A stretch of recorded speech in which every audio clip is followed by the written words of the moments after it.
வணக்கங்க.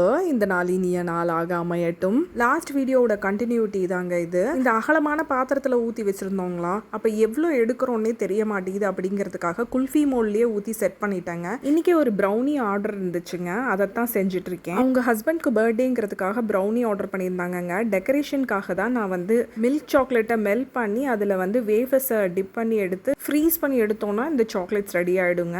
டேஸ்ட்டும் செம சூப்பராக இருக்கும். அப்படியேவும் நம்ம சாப்பிட்லாம். சாக்லேட் கனாஷ் பண்ணலான்னு பார்த்து ஃப்ரெஷ் க்ரீம் தேடி பார்த்தேங்க. எங்கள் ஏரியாவில் கிடைக்கல. ரொம்ப தூரம் போக முடியாது. என்னோட வண்டியை என் ஃப்ரெண்டு ஒருத்தங்க எடுத்துகிட்டு போயிட்டாங்க. சாக்லேட் க்ரீமுக்கு கொடுத்துருக்க இன்க்ரீடியன்ஸை டபுள் பாயில் மெத்தட் ஆர் மைக்ரோவேவ்ல 1 minute வச்சு எடுங்க.